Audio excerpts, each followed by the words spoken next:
Sa likod ng mga pangyayari sa gitnang silangan, may isang mahalagang katotohanan na nagpapaliwanag sa kasalukuyang sitwasyon. Habang inilalarawan ko ang mga kamakailang pangyayari sa episode na yon, makikita mo rin ito. Sa ngayon, lahat ng pansin ay nasa kipot ng Hormuz. Pero naroroon din tayo sa matalinghagang diwa. Naglalakbay tayo sa makitid na daan sa pagitan ng nagawa bago ang tigil putukan at ng mga inaasahan pa nating makamit. Sa isang banda, naroon ang napakalaking potensyal na nilikha ng mga tagumpay ng militar nitong mga nakaraang linggo.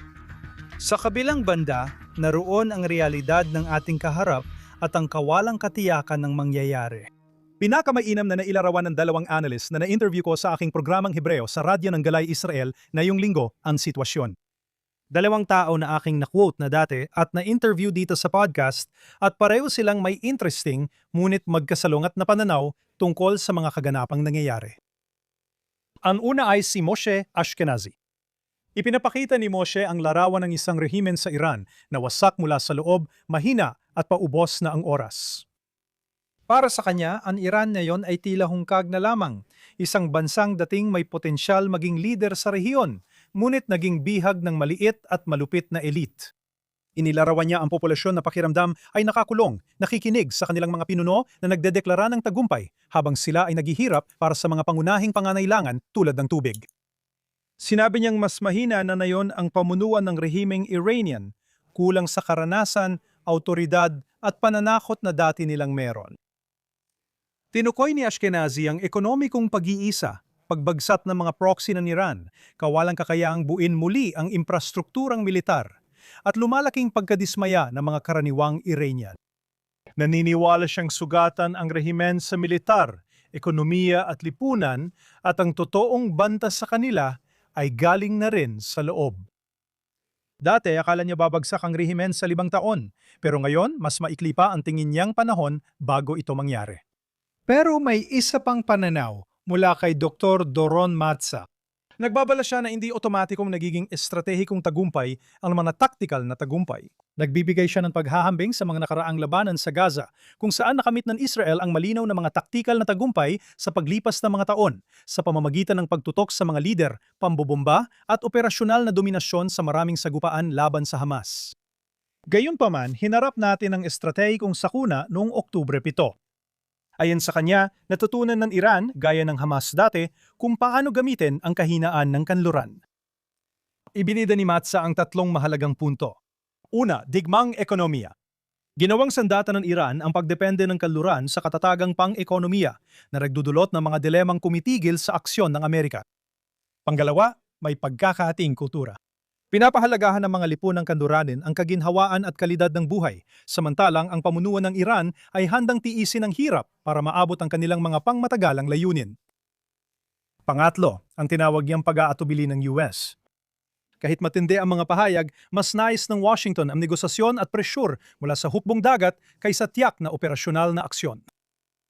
Sabi ni Dr. Matza, ang pagtutok sa dami ng taktikang tagumpay tulad ng pagsira ng infrastruktura ay hindi nagsasalin sa pangmatagalang estratehikong seguridad at kadalasang lumilika ng maling pakiramdam ng seguridad na binabaliwala ang mga bantang hindi nasusukat sa dami.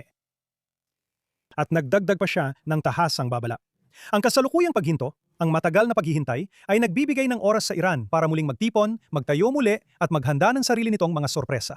Sabi niya, humahantong ito sa estratehikong kabiguan kapag ang mabilis na tagumpay ay di sapat para pigilan ang ekonomikong hirap o tugunan ang matagalang determinasyon at kakayahan ng kalaban. Tulad ng nakikita natin, inilalarawan ni Moshe Ashkenazi ang isang rehimen na bumabagsak mula sa loob, nakahiwalay, humihina at nauubusan ng panahon. May isa pang pananaw mula kay Dr. Matza na nagsasabing ang Iran ay may matagal ng kasaysayan ng pagtiis sa mga dagok, pagsasamantala sa pag-aatubili at paggamit ng oras sa pabor nito. Dalawang analista, dalawang lubhang magkaibang pagbasa sa isang sitwasyon. Nasa gitna tayo, sa makitid na kipot sa pagitan nila, sinusubukang unawain kung saang direksyon tayo hiilahin ng agos. Higit sa lahat, naroon si Pangulong Donald Trump ng Estados Unidos, isang leader na hindi sumusunod sa mga patakaran na inaasahan ng mundo mula sa kanluran. Walang nakakaalam ng lihim niyang baraha at kung saan ito mauuwi. Isa lang ang layunin niya, Ano ang pinakamabuting interes ng Estados Unidos? Bago tayo magpatuloy, nais ko munang tignan ang mga kaganapan ngayong linggo sa Iran para sa konteksto ng dilema na nabanggit ko. Noong Miyerkules, naiulat na posibleng madagdagan ng 2 linggo ang tigil putukan. Itinanggi ng White House pero ginagawa ng Pakistan ang lahat para mapatagal ang tigil putukan kahit di nagbago ang posisyon ng Iran. Noong una, hinarangan ng mga Iranian ang kipot ng Hormuz para presyurin ang ekonomiya ng Estados Unidos. Tinapatan ni Trump, yun ang ganap na pagharang ng Estados Unidos sa kipot, kaya naging estratehikong hakbang na agad nakaapekto sa sitwasyon. Sa nakalipas na ilang araw, naglabas ang Iran ng bagong hanay ng mga hinihingi para sa pagpasok sa negosasyon.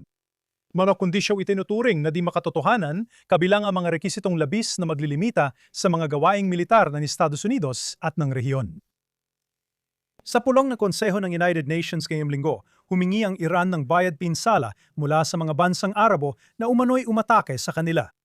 Ipinapakita ng tono ng mga kailingang ito na pilit ipinapakita ng Tehran ang lakas nila kahit mahina at nagpapanggap na biktima.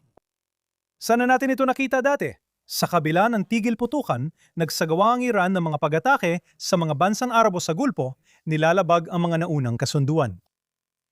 Ang mga aksyong ito ay mga pantatangkal lamang ng Iran upang gipitin ang mga kalapit na pamahalaan at ipakita na kaya pa rin nilang gambalain ang katatagan ng reyon.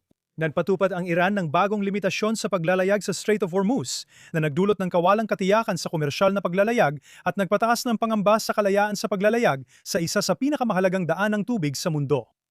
Lalong tumindi ang tensyon sa magulong sitwasyon dahil sa hakbang na ito kaya kumilos ang Estados Unidos para kontrolin ang lugar. Sa larangan ng diplomasya, nagkaroon ng mga pag-uusap sa Pakistan na layuning tuklasin ang mga posibleng paraan ng pagpapababa ng tensyon. Ngunit nabigo ang mga pag-uusap ukol sa tigil putukan ngayong linggo. Umalis ang delegasyon ng Estados Unidos sa pag-uusap dahil sa pagkadismaya sa matigas na paninindigan ng Iran at pantanggi nitong talakayin ang mahahalagang issue sa seguridad. Walang bago doon. Ipinakita ng pagbagsak ng pagpupulong ang malaking agwat ng dalawang panig. Babalik sila na yung weekend para sa huling pagsubok.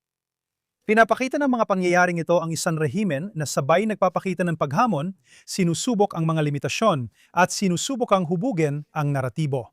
Kahit may dumaraming pressure sa loob at labas, lalo lang lumalakas ang paniniwala nilang pabor sa kanila ang panahon at sila ang may hawak ng sarili nilang kapalaran. Habang abala ang mundo sa negosasyon sa Iran at sa mga kaganapan doon, patuloy namang nagbabago ang sitwasyon ng Hezbollah sa Lebanon. Noong nakaraang linggo, pinaigting ng Israel ang pag-atake sa mga kuta ng Hezbollah, kabilang ang Command Center, Rocket Infrastructure at Logistics Center. Nagpatuloy ang mga operasyon sa lupa at impapawid ng Israel para itulak ang puwersa ng Hezbollah pahilaga ng Ilog Litani at lumika ng tinatawag ng mga opisyal ng Israel na Functional Buffer Zone para mabawasan ang banta sa mga komunidad sa hilagang Israel. Nagdagdag ng komplikasyon ang Iran dito. Iginit ng Tehran na itigil ng Israel ang operasyon sa Lebanon bilang kondisyon sa negosasyon ng tigil putukan na inuugnay ang Hezbollah sa mas malawak na usapang regional. Tinatangkang protektahan nito ang Hezbollah mula sa karagdagang pagkatalo at palakasin ang impluwensya ng Iran sa negosasyon. Gayunpaman, pumayag ang Israel sa usapang kapayapaan, hindi tigil putukan, na iba sa pamahalaan ng Lebanon sa Washington, D.C.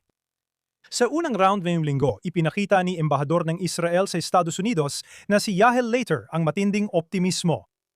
Nagsalita siya tungkol sa kahandaan tuklasin ang mga diplomatikong paraan at sinabi niya at inuulit ko na malinaw na ipinahayag ng pamahalaan ng Lebanon na hindi na sila papayag na sakupin ng Hezbollah at na napahina na ang Iran.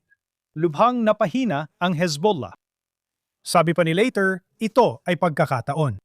O sige, makikita natin. Muling inanunsyo ng Hamas na hindi sila magdidisarma. Ang pag-aalis ng armas sa grupong terorista ay bahagi ng kasunduan sa tigil putukan noong Oktubre. Ngunit paulit-ulit sinabi ng Hamas na hindi nila isusuko ang kanilang armas. Nag-expire na ang deadline ng Trump-appointed Board of Peace para sa Hamas na tanggapin ang panukalang pagdidisarma. Ang deadline ay nag-uutos sa teroristang grupo na tanggapin ang plano bago matapos ang nakaraang linggo. Paano tumugon ang UN at mga pamahalaan sa Europa? Mas matindi nilang pinuna ang Israel. Ilang mga estado ng EU ang hayagang nanawagan sa Israel na bawasan ang kanilang mga operasyon na nagbabala tungkol sa posibleng paglala ng kaguluhan sa rehiyon at mga isyung makatao. Pati Italia ay tumigil sa kooperasyong militar sa Israel. Paano natin ito malalampasan? Nagalok ang Pransya na mamagitan sa Israel at Lebanon dahil sa pressure, ngunit tinanggihan ito ng Israel dahil sa pagdududa sa neutrality at bisa nito. At naroon din ang Turkiya. Nagsampa ang opisina ng pampublikong taga-usig ng Istanbul ng sakdal nitong weekend laban sa 35 matataas na opisyal ng Israel na pinangungunahan ni punong ministro Benjamin Netanyahu dahil sa pagsamsam ng Israeli Navy sa Samud Flotilla na patungong Gaza noong Oktubre ng nakaraang taon. Ang mga taga-usig sa Turkiya ay humihiling ng mabibigat na parusa, kabilang ang habambuhay na pagkakakulong, pati na rin ang mahahabang sentensya mula higit 1,100 hanggang mahigit 4,500 taon para sa mga lider ng Israel. Pinalala rin ng mga opisyal ng Turkiya ang kanilang mga pahayag at naglabas sila ng matitinding babala laban sa mga aksyon ng Israel sa Lebanon. Tinuturing itong hindi katanggap-tanggap at nagbanta ng paggamit ng puwersa at maging ng pagsalakay sa Israel kung magpapatuloy ang aming mga operasyon. Nagpalala pa ang mga pahayag na ito ng diplomatikong tensyon sa rehiyon na marami ng issue. Kapag pinagsama-sama ang lahat ng ito ang makikita natin. Habang aktibo ang Iran sa diplomasya at militar, naging sentro ng pandaigdigang presyon at pagpapakitang lakas sa reyon ang Hilagang Prente, na nagsasalubong ang magkakatunggaling interes sa komprontasyon ng Israel sa Hezbollah. Nakakatawa talaga kapag iniisip mo ang mga taong ito na pilit sumasali sa proseso at kung ano talaga ang kanilang mga nagawa sa nakaraan. Una, tingnan natin ang Pakistan na inilalagay ang sarili bilang tagapamagitan. Isang nuclear Islamic Republic na matagal na may alitan sa India, malapit na kaalyado ng Israel at Amerika. Ang Pakistan ay nagsagawa ng genocide sa mga Bengali, ngunit tila walang pakialam ang mga internasyonal na NGO. Pinatago nila si Osama bin Laden na tila walang nabahala at nahihirapan silang pamahalaan ang sarili nilang mga krisis sa loob ng bansa. Gayunpaman, ito ang estadong nagtatangkang mamagitan sa sensitibong labanan sa gitnang silangan. Pagkatapos ay ang Turkey, isang bansang sumasakop sa Hilagang Cyprus.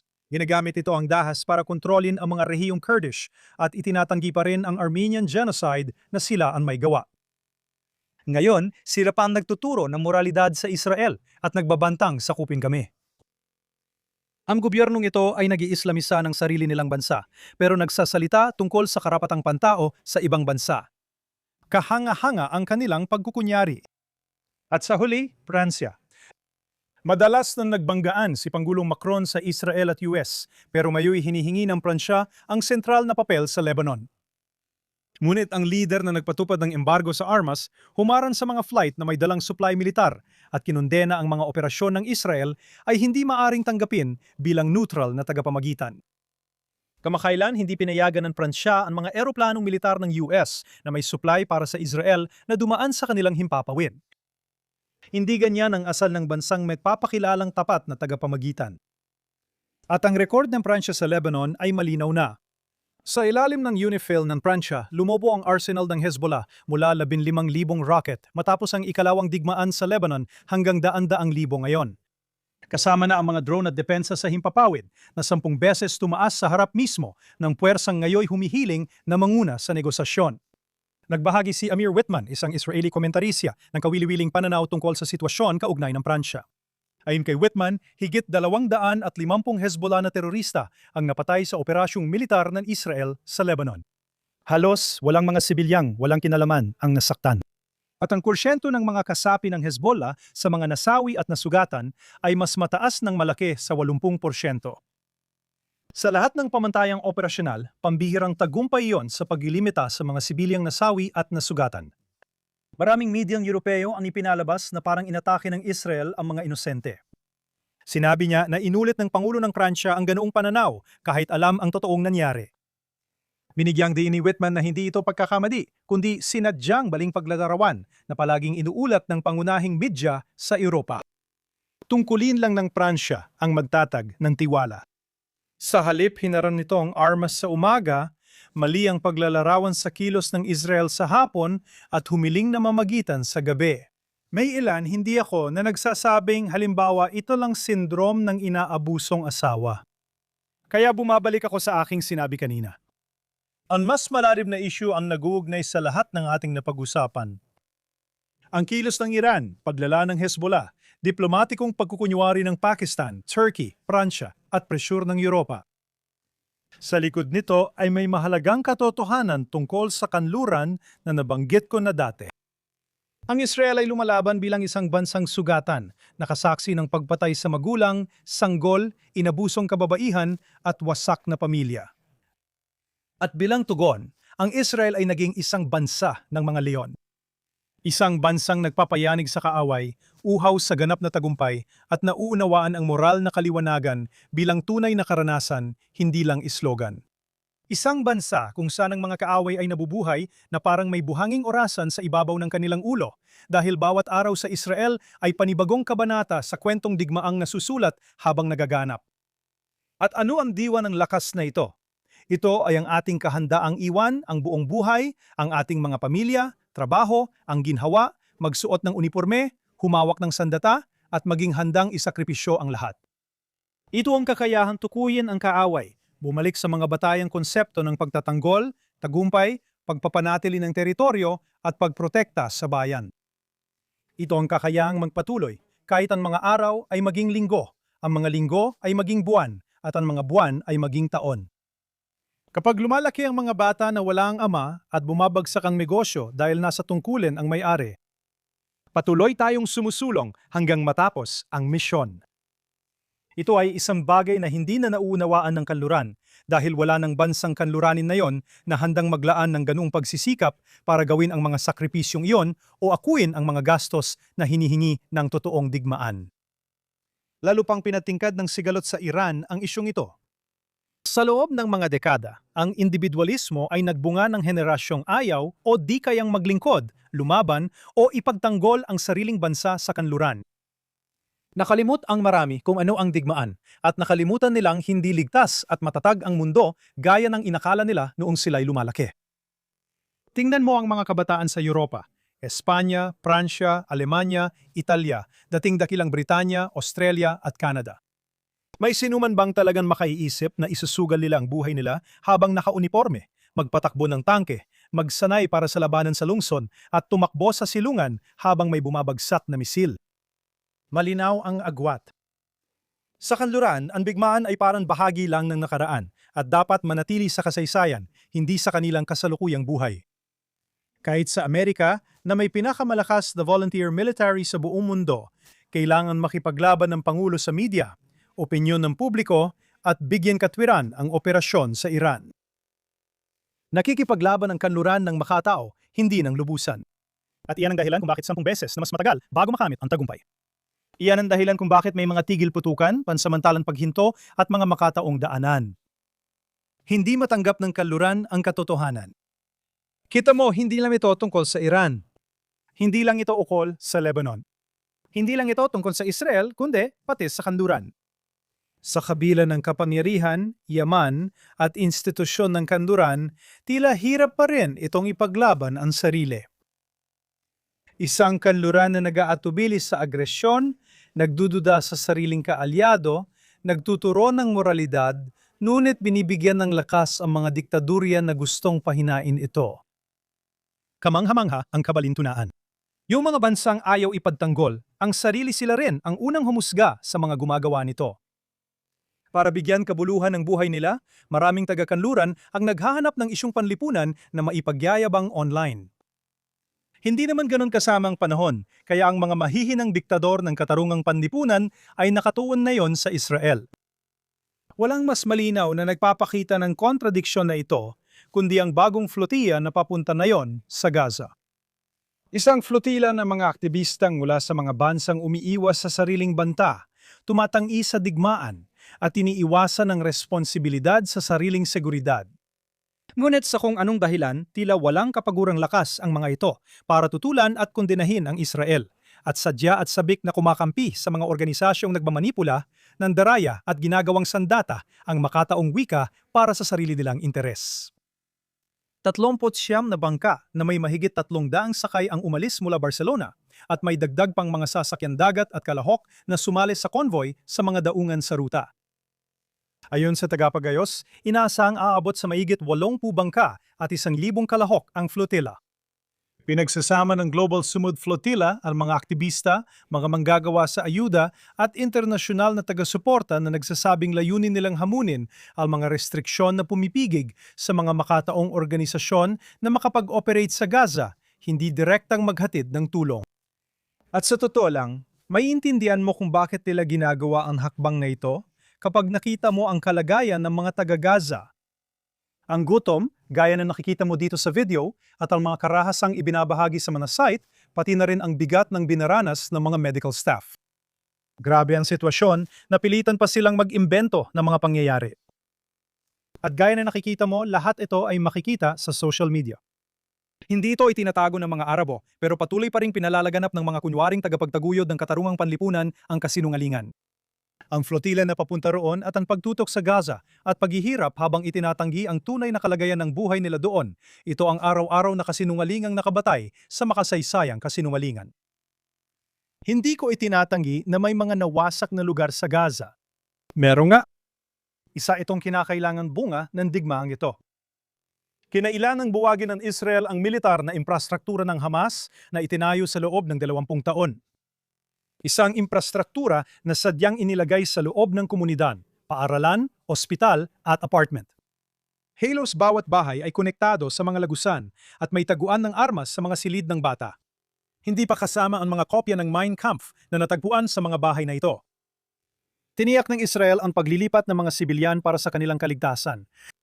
Ganyan talaga sa lugar pero hindi binabanggit ng mga aktivistang kasama sa flotilla ang totoong nangyayari. Muling binubuo ng Hamas ang teroristang infrastruktura sa mga lugar na nilipatan ng kanilang mga sibilyan.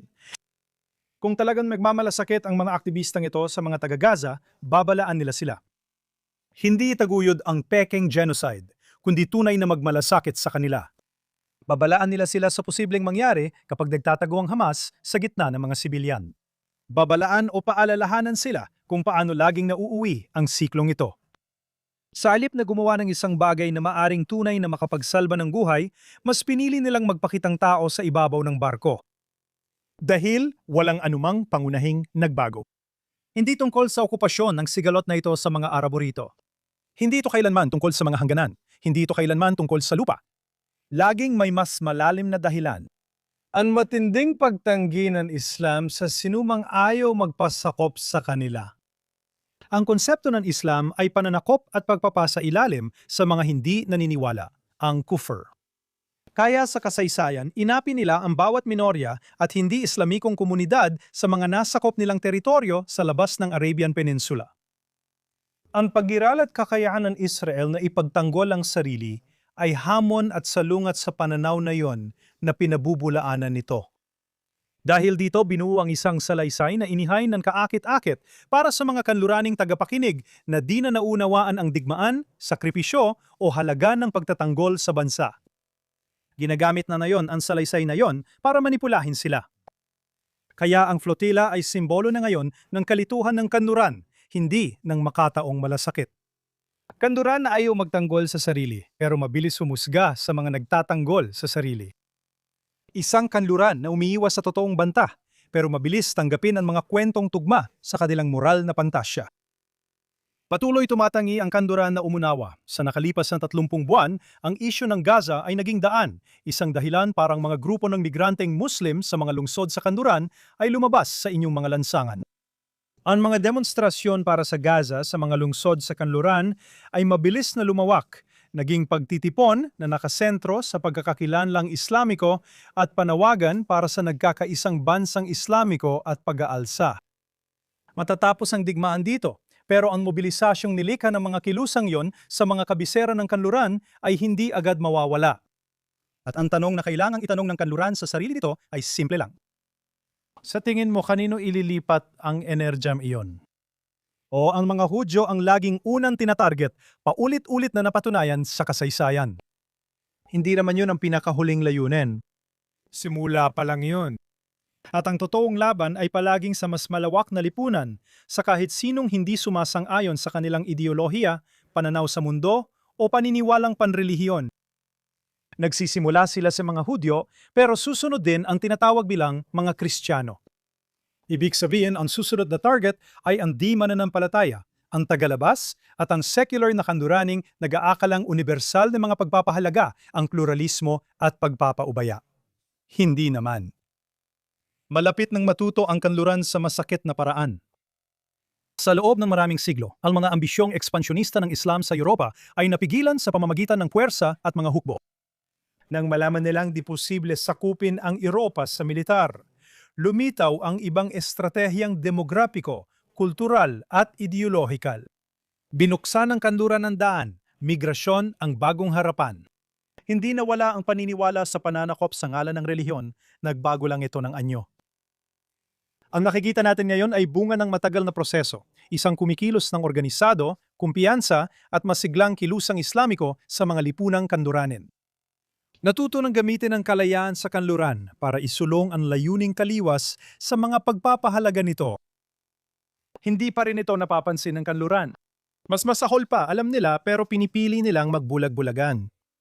Dahil, eto, tingnan mo, ang mga Hudyo. Ngayong linggo, ginunita natin ang araw ng paggunita sa Holocaust. Taon-taon, kailangan nating harapin ang masakit na katotohanan. Palaging may mga tao, kahit sa hanay natin, na nakakalimot. Yung mga walang pakialam sa mga aral ng kasaysayan na isinulat sa dugo. Yung mga naniniwalang pareho lang ang patakaran sa mga Hudyo at sa iba. Araw-araw tayong pinaalalahan ng hindi ganoon. Ngayon, nasa ating mga telepono, tablet at computer screen ang araw-araw na halimbawa ng mga kamalian, kasinungalingan, paninirang puri at pagmamalabis na ikinakalat tungkol sa atin, pati na rin ang kasiyahan ng mga henerasyon sa ating paghamak. Walang tunay na nagmamalasakit sa mahihina at mga inuusig. Habang bihirang kumilos ang mundo para sa mga inaapi, tila laging may walang katapusang lakas ito pagdating sa panghatol sa mga Hudyo. Lagi silang may bagong paraan para usigin kami. At huwag mong sabihing ipinaglalaban nila ang mga taga-Gaza at mga Arabong tinatawag na Palestino dahil lang sa malasakit sa mga api.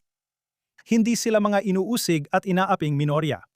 Sila ay kabilang sa mundong Arabo at Islamiko na binubuo ng bilyon-bilyong tao na sumasaklaw sa milyon-milyang milya, suportado ng malaking yaman at pinalalakas ng media outlet na pinopondohan ng parehong interes. Naging kasangkapan sila ng mga puwersang gustong pahinain ang kanluran at guluhin ang Estados Unidos mula sa loob. Ang Israel ang umarang sa kanilang daan, matatag, determinado at may kakayahan na salumat sa imahe at kwento ng mahigit 2,000 taon. Sinubukan na nilang gawin ang lahat para buwagin ang kakayahan nating ipantanggol ang ating sarili. Ginamit nila ang pandaigdigang batas bilang sandata at naglunsad ng mga paninira gamit ang may kinikilingang pag-uulat ng media. Ipinapasa nilang katotohanan ang paninirang puri at sinusuportahan pa ito ng mga NGO at internasyonal na organisasyon. Pinalalala pa ito ng muling pagbuhay ng matagal ng tsolohikal na pagkapuot ng mga Kristiyano sa mga Hudyo na mabilis kumakalat sa social media. Para sa mga kritiko, ang pagbabalik ng mga Hudyo ay labag sa kanilang paniniwalang panrelihiyon kaya tinatanggihan nila ang lehitimasyon ng Estado ng Israel. Muling sumisiklab ang pinakamatandang put na yon ay may bagong anyo, layunin at ginagamit para mag-udyok at magpasiklab. Dahil meron pa ring mga tao na hindi matanggap na ang mga Hudyo ay hindi na walang magawa, hindi na walang sariling bansa, at hindi na basta-basta na lamang umaasa sa awa ng iba. Sinugod nila kami noong Oktubre 7. Akala nilang yun na ang pagbagsak namin at ipinagdiwang yon. Ganun ang kanilang plano. Ngayon, kaya na ng mga Hudyo ipagtanggol ang sarili nila. Ngayon, may kapalit na ang pag-atake sa amin. Pag-alis ng Israel sa Lebanon noong 2001 na namang pagbibigay ng teritoryo para sa kapayapaan. Ang leader ng Hezbollah noon, si Hassan Nasrallah, ay tumayo sa isang stadium sa Ben Shebael at idineklara ng Israel ay parang sapot ng gagamba lamang, mahina at handa ng gumuho. Kasama ang kanyang grupo sa pag-atake noong Oktubre 7.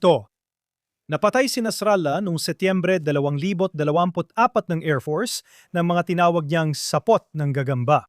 At ang stadium kung saan niya ibinigay ang talumpating iyon, ngayon ay wasak na. Ganito ang nangyayari sa mga naniniwala pa rin na ang mga Hudyo ay mahina at walang kalaban-laban na tao na minsan nilang pinahirapan. dahil nakauwi na kami. O sa lupang ipinangako sa atin 3,000 taon ang nakalipas.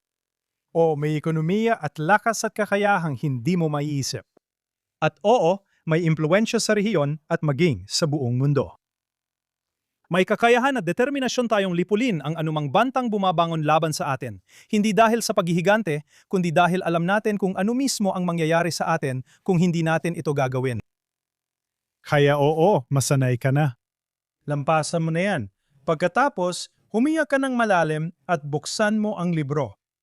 Hindi lang ito babasahin, kundi pakikinggan din. Hindi talaga naging madali ang mapili. Hindi ito kailanman nila yung maging komportabele. Ito ay para dalhin ang mensahe ng Diyos sa buong mundo. Mensaheng may katarungan, moralidad at dignidad ng tao. Isang mensahe na dinala natin sa loob ng maraming henerasyon, madalas kapalit ay hindi matitiis na sakripisyo. Nagpatuloy tayo dahil nauunawaan natin. Ang mga Kristiyanong sineseryoso ang banal na kasulatan ay madalas nakakaramdam ng malalim at tunay na pagkakalapit sa mga Hudyo. Sinasamba rin nila ang Diyos nina Abraham, Isaac at Jacob. Pinararangalan nila ang kanyang salita gaya natin. Marami sa kanila ang matibay na naniniwala ang pagsuporta sa Israel at mga Hudyo sa panahon ng panganib ay lampas sa isyong pampolitika. Isa itong espiritual na responsibilidad. Sa mga ganitong sandali, nagiging malinaw, totoo at lubos na makahulugan ang ugnayang iyon. Gaya ng sinabi ko, ang kailangan lang nating gawin ay makinig, umunawa at maniwala. Ang paniniwalang iyon, tahimik, matatag at di matitinag, ang nagpanatili sa ating lahi sa halos walang katapusang panahon. Hindi mga tagumpay laban sa mga nagtangkang puksain tayo, kundi ang panloob na lakas na tumanggi mamatay. Sa pakikinig sa mga nakaligtas sa Holocaust at kwento nila, mapapansin mo ang isang napaka-interesanting bagay. Hindi nakatuon ang kanilang pansin sa kasamaan na ginawa sa kanila. Ang focus ay nasa kanilang sariling katatagan, ang pantanggi nilang hayaang mapuksa sila ng kasamaan. Nakatuon sila sa kanilang mga pamilya, sa mga anak, mga apo, at nayon pati na rin sa mga apo sa tuhod. Yaong mga matapos ang 3 henerasyon ay nagbibigay sigla at saya sa kanilang tahanan.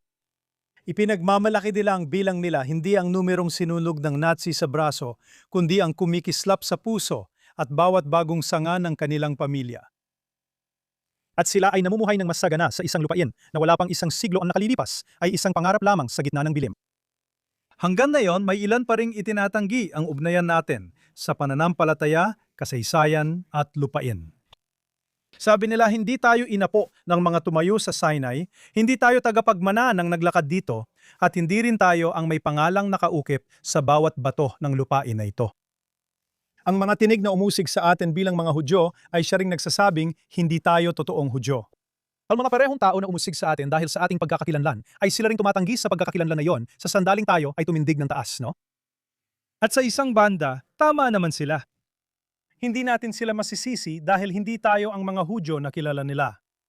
Hindi tayo ang mga nagkawatak-watak, walang kapangyarihan at walang sariling bansa na mga tao na nakasanayan nilang pahirapan. Tayong mga Hudyo, gaya ng dati nung umundad tayo sa ating sariling lupain, nakaugat, may kumpiyansa, malakas, malikhain at nagkakaisa. Hindi lang tayo nakabalik sa ating tahanan, nakabalik din tayo sa ating tunay na sarili.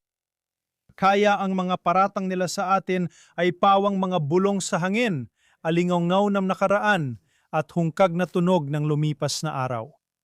Dahin narito tayo, buo tayo at nasa ating tahanan.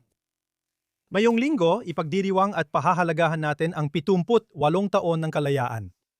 78 taon ng milagrosong pagbabalik sa ating sinaunang lupain, isang walang kapantay na pangyayari sa kasaysayan ng tao na naging posible lamang dahil palagi tayong naniwala at patuloy na maniniwala. I'm Israel Chai. Ako si Daniel Seaman. Salamat at samahan ninyo ako muli dito sa Straight Up mula sa JNS TV Studio sa Jerusalem, Israel.